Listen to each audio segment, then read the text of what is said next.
जय हिंद मित्रांनो, एक्झाम जागरवर तुम्हा सर्वांचं पुन्हा एकदा स्वागत आहे. मित्रांनो, आजच्या चालू घडामोडीच्या सत्रात आपण नुकत्याच घडलेल्या घटनांवर आधारित MCQची प्रॅक्टिस करणार आहोत. यातील एक एक प्रश्न अत्यंत महत्त्वाचा आहे, त्यासाठी व्हिडिओ शेवटपर्यंत पहा व आपल्या मित्रांसोबत सुद्धा शेअर करा, जेणेकरून येणाऱ्या एक्झाममध्ये त्यांना सुद्धा याचा फायदा होईल. आणि आजच्या व्हिडिओची PDF जर तुम्हाला डाउनलोड करायची असेल तर तुम्ही एक्झाम जागर या टेलिग्राम चॅनलवरून ती डाउनलोड करू शकता. या टेलिग्राम चॅनलची लिंक खाली डिस्क्रिप्शनमध्ये दिलेली आहे. बरं, आजची PDF कधी उपलब्ध होईल? तर संध्याकाळी 6 नंतर ही आजची PDF उपलब्ध होईल. चला तर आपण आजच्या सत्राला सुरुवात करूया. पहिला प्रश्न पहा. लोकसभा विशेषाधिकार समितीच्या अध्यक्षपदी कोणाची नियुक्ती करण्यात आली? तर आता लोकसभा विशेषाधिकार समितीच्या अध्यक्षपदी रविशंकर प्रसाद यांची नियुक्ती करण्यात आली. मित्रांनो, ही लोकसभा विशेषाधिकार समिती 3 मार्चपासून प्रभावी असेल. बरं, ही समिती काय करते? तर संसद सदस्यांच्या विशेषाधिकारांचे संरक्षण करण्याचं कार्य ही समिती करते. मित्रांनो, भारतीय संविधानानुसार कलम 105 आणि कलम 102 हे संसदेच्या विशेषाधिकारांची रूपरेषा देतात, तर कलम 194 व कलम 212 राज्य सरकारांच्या विशेषाधिकारांशी संबंधित आहेत. आणि आपल्याला असे विचारलं जाऊ शकतं की लोकसभा विशेषाधिकार समितीत एकूण किती सदस्य असतात? तर यात एकूण 15 सदस्य असतात. मित्रांनो, संसदीय समित्या या 2 भागात विभागलेल्या आहेत. एक आहेत स्थायी समित्या, तर दुसऱ्या तदर्थ समित्या आहेत. स्थायी समित्यांचे 3 विभाग पडतात. यात वित्तीय समित्या, विभागीय स्थायी समित्या व इतर संसदीय समित्यांचा समावेश होतो. आता हा प्रश्न पहा. जगातील पहिल्या फ्रँचायझी आधारित रोड सायकलिंग लीगची सुरुवात कोणत्या देशाने केली? तर आता जगात पहिल्यांदाच फ्रँचायझी आधारित रोड सायकलिंग लीगची सुरुवात ही आपल्या भारताने केली आहे. आणि नुकतेच आता केंद्रीय युवा व्यवहार आणि क्रीडा मंत्री डॉक्टर मनसुख मांडविया यांनी या सायकलिंग लीग ऑफ इंडियाच्या लोगोचं देखील अनावरण केलं आहे. आगामी काळात या लीगमध्ये 8 शहरे अथवा प्रदेशांवर आधारित फ्रँचायझी असतील व प्रत्येक स्पर्धेत 10 सायकल स्वारांचा समावेश असेल व या स्पर्धा 3 टप्प्यांमध्ये पार पडणार आहेत. Next question. ICC पुरुष T20 वर्ल्ड कपमध्ये सर्वात जलद शतक झळकावण्याचा विक्रम कोणी केला? तर या ICC पुरुष T20 वर्ल्ड कपमध्ये सर्वात जलद शतक झळकावण्याचा विक्रम हा फिन ॲलन यांनी केला आहे. फिन ॲलन यांनी दक्षिण आफ्रिकेविरुद्ध खेळताना 33 चेंडूत 100 धावा करत हा विक्रम आपल्या नावावर केला. याआधी हा विक्रम क्रिस गेल यांच्या नावावर होता. त्यांनी 2016 मध्ये इंग्लंड विरुद्ध 47 बॉलमध्ये शतक झळकावलं होतं व आता क्रिस गेल यांचा विक्रम मोडत फिन ॲलन यांनी नवीन विक्रम आपल्या नावावर प्रस्थापित केला आहे. फिन ॲलन हे कोणत्या देशाचे खेळाडू आहेत? तर ते न्यूझीलंड या देशाचे खेळाडू आहेत. आता हा प्रश्न पहा काय म्हणतो. महाराष्ट्राचे नवीन राज्यपाल म्हणून कोणाची नियुक्ती करण्यात आली? तर आता महाराष्ट्राचे नवीन राज्यपाल म्हणून जिष्णुदेव वर्मा यांची नियुक्ती करण्यात आली आहे. मित्रांनो, जिष्णुदेव वर्मा हे आधी तेलंगणाचे राज्यपाल म्हणून कार्यरत होते व आता त्यांची महाराष्ट्राचे राज्यपाल म्हणून नियुक्ती करण्यात आली.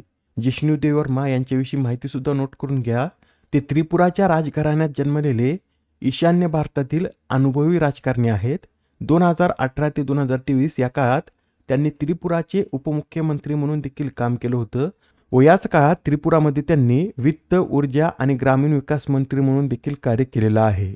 राजकारणासोबतच त्यांना साहित्य आणि कलेची देखील प्रचंड आवड असून ते एक लेखक आणि कवी म्हणूनही परिचित आहेत. मित्रांनो, येणाऱ्या प्रत्येक एक्झाममध्ये हा प्रश्न विचारण्यात येईल, तर लक्षात ठेवा, महाराष्ट्राचे नवीन राज्यपाल हे जिष्णुदेव वर्मा बनले आहेत. याबरोबरच इतर काही राज्यांमध्ये सुद्धा नवीन राज्यपाल नियुक्त करण्यात आले आहेत, ते सुद्धा आपण पाहून घेऊया. तरनजीत सिंग संधू यांना दिल्लीचे उपराज्यपाल बनवण्यात आलं आहे. विनय कुमार सक्सेना हे याआधी दिल्लीचे उपराज्यपाल होते, पण आता त्यांना लडाखचं उपराज्यपाल बनवण्यात आलं आहे. सय्यद अता हसनैन हे बिहारचे राज्यपाल बनलेत. ते एक निवृत्त लष्करी अधिकारी आहेत. आर्यन रवी हे पश्चिम बंगालचे राज्यपाल बनलेत. ते याआधी तामिळनाडूचे राज्यपाल होते, आता त्यांची पश्चिम बंगालमध्ये बदली करण्यात आली. शिवप्रताप शुक्ला हे तेलंगणाचे राज्यपाल बनलेत. ते याआधी हिमाचल प्रदेशचे राज्यपाल होते.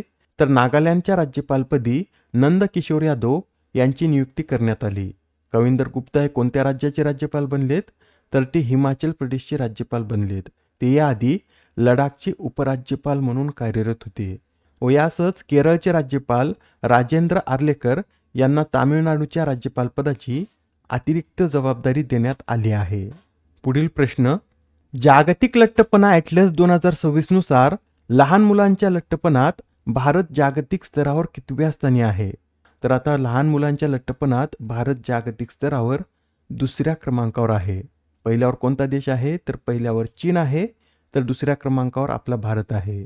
मित्रांनो, जगभरामध्ये बालपणातील लठ्ठपणा हा मूक साथीचा रोग बनला आहे. आपल्या भारताविषयी सांगायचं झालं तर 2025च्या आकडेवारीनुसार भारतात 5 ते 19 वयोगटातील 41 दशलक्ष मुले ही उच्च BMI म्हणजेच उच्च बॉडी मास इंडेक्ससह जगत आहेत. यापैकी अंदाजे 1.4 कोटी मुले ही लठ्ठ आहेत. मित्रांनो, दरवर्षी 4 मार्च रोजी जागतिक स्थूलता दिन साजरा केला जातो व या दिनाच्या औचित्यानेच हा जागतिक लठ्ठपणा ॲटलस 2026 प्रकाशित करण्यात आला. पुढील प्रश्न, कोणत्या राज्याने दुसऱ्या किंवा तिसऱ्या अपत्यासाठी 25,000 रुपयांची मदत देण्याची घोषणा केली? तर ही घोषणा आंध्र प्रदेश या राज्याद्वारे करण्यात आली. मित्रांनो, आंध्र प्रदेशचे मुख्यमंत्री एन चंद्रबाबू नायडू यांनी राज्यातील घटत्या प्रजनन दराच्या पार्श्वभूमीवर चिंता व्यक्त करत हा नवीन उपक्रम सुरू करण्याची घोषणा केली. 2023च्या एका अहवालानुसार आंध्र प्रदेश राज्यात दरवर्षी फक्त 6,70,000 जन्मांचीच नोंद होत आहे.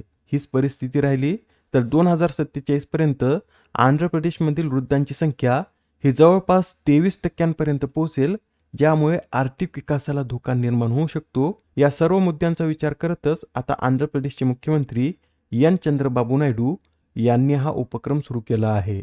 या उपक्रमाचा मुख्य उद्देश राज्यातील प्रजनन दर वाढवणे हा आहे. पुढील प्रश्न, केंद्रीय गृह आणि सहकार मंत्री अमित शहा यांनी जनगणना 2027 साठी लॉन्च केलेल्या शुभंकरांचं नाव काय? तर केंद्रीय गृहमंत्री अमित शहा यांनी जनगणना 2027 साठी लॉन्च केलेल्या शुभंकरांचे नाव प्रगती व विकास असे आहेत. काय आहेत? तर प्रगती व विकास अशी यांची नावे आहेत. म्हणजे या प्रश्नाचं योग्य उत्तर काय असेल? तर पर्याय क्रमांक 4 हे या प्रश्नाचं योग्य उत्तर आहे. मित्रांनो, यातील प्रगती हा मॅस्कॉट हे महिलांचं प्रतिनिधित्व करतं, तर विकास हा शुभंकर पुरुषांचं प्रतिनिधित्व करतो. हे शुभंकर 2047 पर्यंत भारताला विकसित राष्ट्र बनवण्याच्या संकल्पाची पूर्तता करण्यात महिला आणि पुरुषांच्या समान सहभागाचे प्रतीक आहेत. नेक्स्ट क्वेश्चन, रसायने आणि खते मंत्रालयातील पुनर्गठित हिंदी सल्लागार समितीचे अध्यक्ष कोण बनलेत? तर आता रसायने आणि खते मंत्रालयातील पुनर्गठित हिंदी सल्लागार समितीचे नवीन अध्यक्ष हे JP नड्डा बनले आहेत. या नव्याने स्थापन झालेल्या सल्लागार समितीत अध्यक्ष आणि उपाध्यक्षाव्यतिरिक्त 15 नामांकित सदस्य व 37 अधिकृत सदस्यांचा समावेश असेल. आता हा प्रश्न पहा, अलीकडेच प्रकाशित महात्मा अ ग्रेट कम्युनिकेटर या पुस्तकाचे लेखक कोण आहेत? तर हे जे पुस्तक आहे या पुस्तकाचे लेखक धीरज काकडिया हे आहेत. मित्रांनो, धीरज काकडिया हे आकाशवाणीचे अतिरिक्त महासंचालक आहेत व त्यांनीच आता महात्मा अ ग्रेट कम्युनिकेटर हे पुस्तक लिहिलं व या पुस्तकाचं प्रकाशन केंद्रीय मंत्री डॉक्टर मनसुख मांडविया यांच्या हस्ते करण्यात आलं. लक्षात ठेवा, महात्मा अ ग्रेट कम्युनिकेटर या पुस्तकाचे लेखक धीरज काकडिया हे आहेत. आजच्या सत्रामधील शेवटचा प्रश्न पहा, दरवर्षी जन औषधी दिवस कधी साजरा केला जातो? तर हा जो जन औषधी दिवस आहे हा दरवर्षी 7 मार्च रोजी साजरा केला जातो. हा दिवस कधीपासून साजरा करण्यात येत आहे? तर 2019 पासून हा दिवस साजरा करण्यात येत आहे. या आधीच्या सत्रात तुमच्यासाठीचा प्रश्न होता, कोणत्या राज्याद्वारे प्रोजेक्ट हनुमान सुरू करण्यात आले? तर हे जे प्रोजेक्ट हनुमान आहे हे आंध्र प्रदेश या राज्याद्वारे सुरू करण्यात आले. या प्रोजेक्टचा उद्देश काय? तर मानव वन्यजीव संघर्ष कमी करणे हा या प्रोजेक्टचा उद्देश आहे.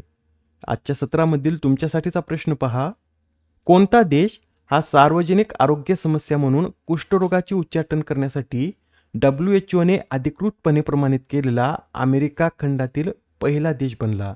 आता या प्रश्नाचं उत्तर कमेंटमध्ये देण्याचा प्रयत्न करा. उत्तर चुकलं तरी काय हरकत नाही, कारण ज्यावेळेस तुम्हाला या प्रश्नाचं योग्य उत्तर माहीत होतं त्यावेळेस हा प्रश्न तुमच्या दीर्घकाळापर्यंत लक्षात राहतो.